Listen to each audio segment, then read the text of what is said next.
प्राचीन मिस्र की सभ्यता नील नदी के किनारे विकसित हुई। यह नदी मिस्र के लिए जीवनदायिनी थी, जिससे भूमि उपजाऊ बनी। ऊपरी और निचले मिस्र का एकीकरण लगभग 3100 ईसा पूर्व हुआ, जिसने इस महान सभ्यता की नींव रखी। प्रारंभिक काल में नील नदी के किनारे छोटे छोटे कृषक समुदाय रहते थे। ये समुदाय कृषि से अपनी आवश्यकताओं की पूर्ति करते थे।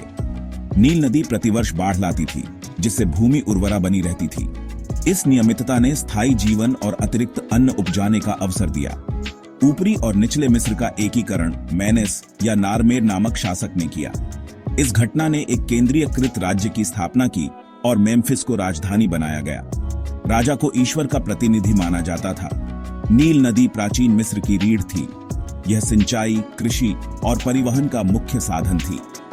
नदी के वार्षिक चक्र ने मिस्रवासियों के जीवन और विश्व दृष्टि को गहराई से प्रभावित किया। मिस्र के शासकों को फराव कहा जाता था। उनका मुख्य कर्तव्य मात अर्थात देवीय व्यवस्था और न्याय को बनाए रखना था। प्राचीन साम्राज्य काल के फराव जैसे जोसर ने सक्कारा में सीढ़ीदार पिरामिड बनवाया। प्राचीन साम्राज्य काल को पिरामिडों का युग भी कहा जाता है। फराव खुफू, खाफरे और मेनकौर ने गीजा के विशाल पिरामिडों का निर्माण करवाया। ये पिरामिड फराव की शक्ति और अनंत जीवन की अवधारणा के प्रतीक थे। नवीन साम्राज्य काल में हत्शेपसुत, अखेनातेन, तुतनखामुन और रामसेस द्वितीय जैसे महान फराव हुए। रामसेस द्वितीय ने कादेश का युद्ध लड़ा और अब्बू सिंबल जैसे भव्य मंदिर बनवाए। कालांतर में फराव की शक्ति क्षीण होने लगी। मिस्र पर विदेशी आक्रमण हुए और अंततः यह रोमन साम्राज्य का एक प्रांत बन गया। इन महान शासकों की विरासत आज भी उनके द्वारा निर्मित स्मारकों में जीवित है। मिस्र की भौगोलिक स्थिति विशिष्ट थी। नील नदी की घाटी और उसका डेल्टा क्षेत्र एक हरा भरा मरुद्यान था। इसके चारों ओर विशाल मरुस्थल फैले हुए थे, जो मिस्र को बाहरी आक्रमणों से सुरक्षित रखते थे। पूर्व में लाल सागर और उत्तर में भूमध्य सागर स्थित हैं। इन जलराशियों ने व्यापार और संपर्क के मार्ग प्रदान किए। सिनाई प्रायद्वीप एशिया के लिए स्थल सेतु का कार्य करता था।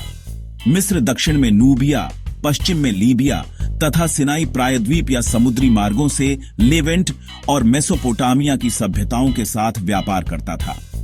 मुख्य सभ्यता नील नदी की संरक्षित घाटी में ही विकसित हुई। मिस्रवासी स्वयं को नील नदी द्वारा पोषित काली भूमि केमेत के विशिष्ट लोग मानते थे। नील नदी की नियमितता ने उनमें व्यवस्था, मात की भावना को बढ़ावा दिया, जो उनके समाज और धर्म का आधार बनी। प्राचीन मिस्र का धर्म बहुदेववादी था। उनके देवी देवताओं की संख्या बहुत अधिक थी। सूर्य देव रा, मृत्यु के बाद के जीवन के देवता ओसिरिस, जादू और मातृत्व की देवी आइसिस प्रमुख थे। मृत्यु के बाद के जीवन में मिस्रवासियों का गहरा विश्वास था। शवों को मम्मी बनाकर सुरक्षित रखा जाता था। कब्रों को अगले संसार के लिए आवश्यक वस्तुओं से भर दिया जाता था। मृतकों की पुस्तक इस यात्रा में आत्मा का मार्गदर्शन करती थी। अमरना काल में फराओ अखेनातेन ने एकेश्वरवाद स्थापित करने का प्रयास किया।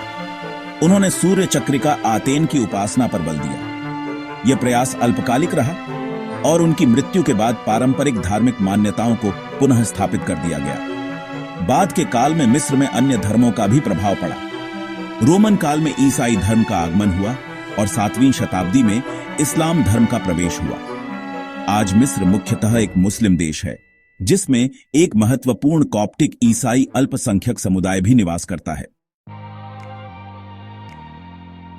अधिकांश मिस्रवासियों का दैनिक जीवन कृषि के आसपास घूमता था। वे गेहूं, जौ, सन और विभिन्न प्रकार की सब्जियां उगाते थे। उनका जीवन नील नदी के वार्षिक चक्रों से बंधा हुआ था। मिस्रवासियों के भोजन में रोटी और जौ की बनी बियर मुख्य थे। वे मछली, मुर्गी, सब्जियां और फल भी खाते थे। मांस साधारण लोगों के लिए कम उपलब्ध था। उनके वस्त्र सरल और व्यावहारिक होते थे, जो अधिकतर लिनन से बनाए जाते थे। पुरुष कमर के चारों ओर लपेटने वाला वस्त्र या लंगोटी पहनते थे। महिलाएं सीधे शरीर से चिपके हुए आवरण वाले वस्त्र पहनती थीं। सामान्य लोगों के घर धूप में सुखाई गई मिट्टी की ईंटों से बने होते थे। इनकी छतें सपाट होती थीं। अमीरों के महल और घर अधिक बड़े होते थे। मिस्रवासी स्वच्छता को महत्व देते थे और नियमित रूप से स्नान करते थे।